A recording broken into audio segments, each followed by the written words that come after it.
जय माता दी दोस्तों, भक्ति युग में आप सभी का बहुत बहुत स्वागत है। माता रानी आप पर, आपके पूरे परिवार पर अपनी कृपा बनाई रखें।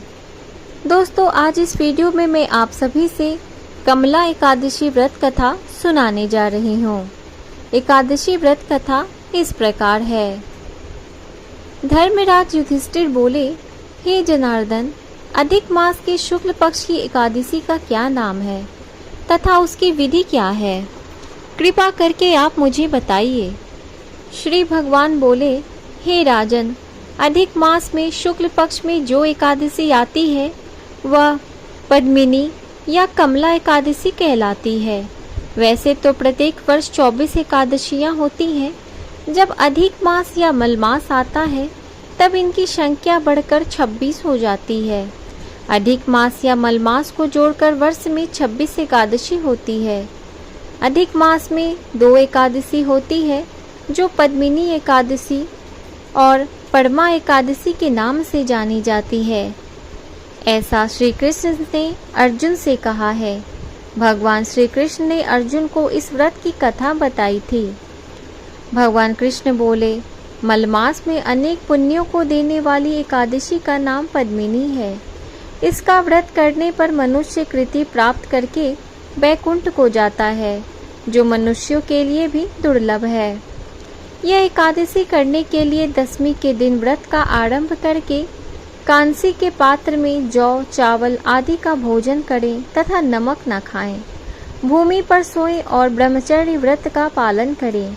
एकादशी के दिन ब्रह्म मुहूर्त में शौच आदि से निवृत्त होकर दंत धावन करें और जल से 12 कुल्ले करके शुद्ध हो जाएं। सूर्योदय होने के पूर्व उत्तम तीर्थ में स्नान करने जाएं। इसमें गोबर, मिट्टी, तिल तथा कुशा व आंवले के चूर्ण से विधि पूर्वक स्नान करें।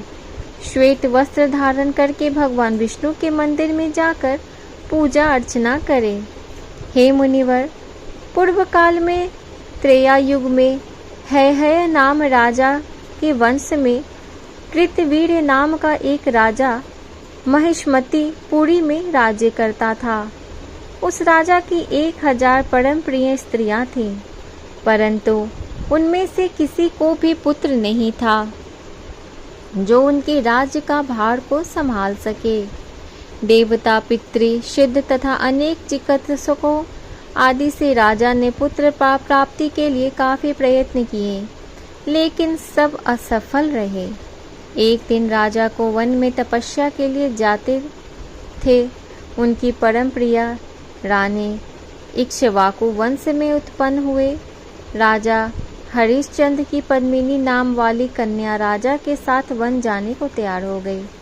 दोनों ने अपने अंग के सब सुंदर वस्त्र और आभूषणों का त्याग कर वल्कल वस्त्र धारण कर गंधमादन पर्वत पर गए।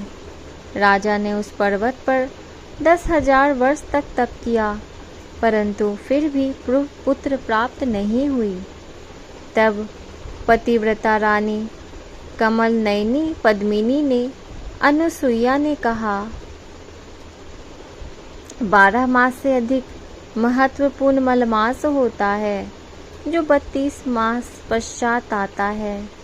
उसमें द्वादशी युक्त पद्मिनी शुक्ल पक्ष की एकादशी का जागरण समेत व्रत करने से तुम्हारी सारी मनोकामना पूर्ण होगी।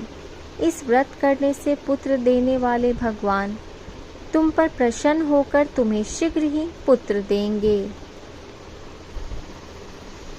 रानी पद्मिनी ने पुत्र प्राप्ति की इच्छा से एकादशी का व्रत किया। वह एकादशी को निराहार रहकर रात्रि जागरण करती। इस व्रत से प्रसन्न होकर भगवान विष्णु ने उन्हें पुत्र प्राप्ति का वरदान दिया। इसी के प्रभाव से पद्मिनी के घर कार्तिवीर्य उत्पन्न हुए, जो बलवान थे, और उनके समान तीनों लोकों में कोई बलवान नहीं था।